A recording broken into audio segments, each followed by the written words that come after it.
Okay,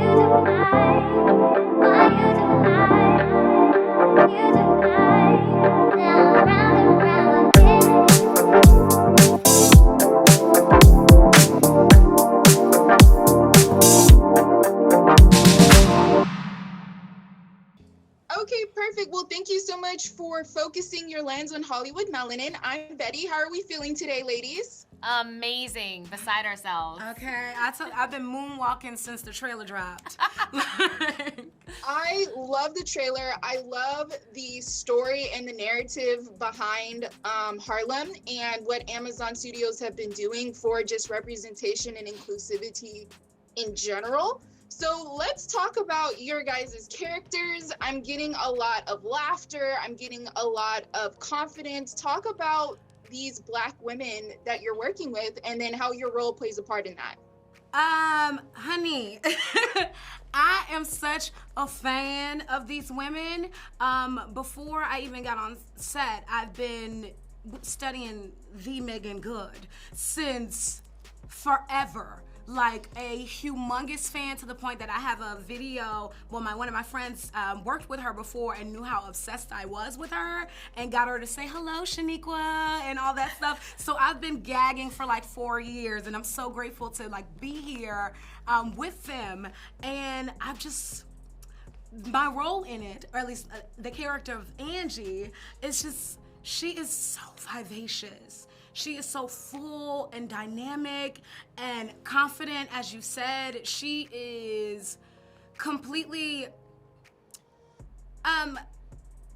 just full, and she has a fearlessness. That's the word I'm looking for. A fearlessness in her approach to life. A fearlessness in her approach to expressing herself as well. I've never seen someone just so unfiltered and in love with themselves, but still like making room and honoring the friendships, but just honestly completely confident in who she is, no matter what her job looks like, no matter what her bank account looks like, no matter what the circumstance of the world around her. She can be unemployed or fabulously in a penthouse somewhere, and she would still be the same human being. Right. And that takes a lot of, I think, self-preservation, and I'm sure that we'll see a very cool dynamic within her own battle within herself to remain that person. Yes. Maybe. I don't know. I could be reading into it. No, I love that, and it's very insightful.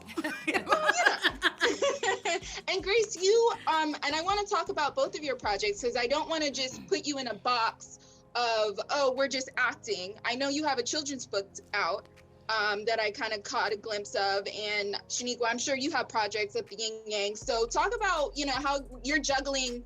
The storyline is about juggling life. How are you personally juggling life? Oh my goodness gracious. That's a loaded question.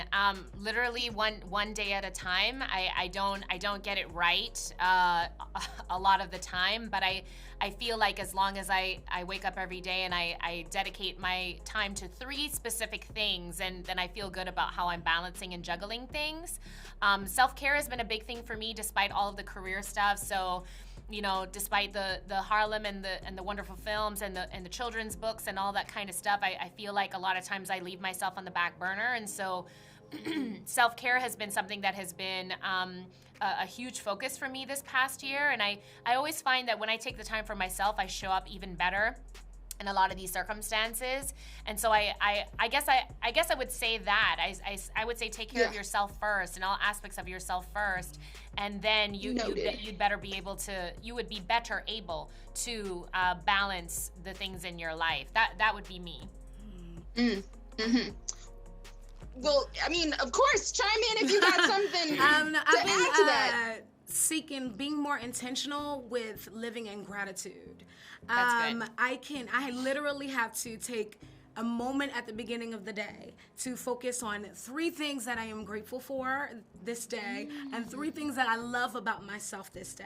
And then at the end of the night, I do the same thing. 3 things that I'm grateful for that happened today and 3 things that I love about myself. I've been actively trying to change my perspective. I learned a lot of my interactions and the things that I felt like were issues had a lot to do with what I felt I was deserving of, and in changing what my perspective of my perspective on myself, or my perspective of what I think I deserved in life, is a lot of just changing my mindset, and that's a part of just like loving on me and making sure that I am like as staying in as positive as a mindset as possible, because there is so many things going on in this world right now, and there are so many outside like influences telling you how to feel about yourself. That's right. And so I have to or even feel about a moment, because we constantly like being told what to feel from our phones, from our friends, from the TV and everything. And so me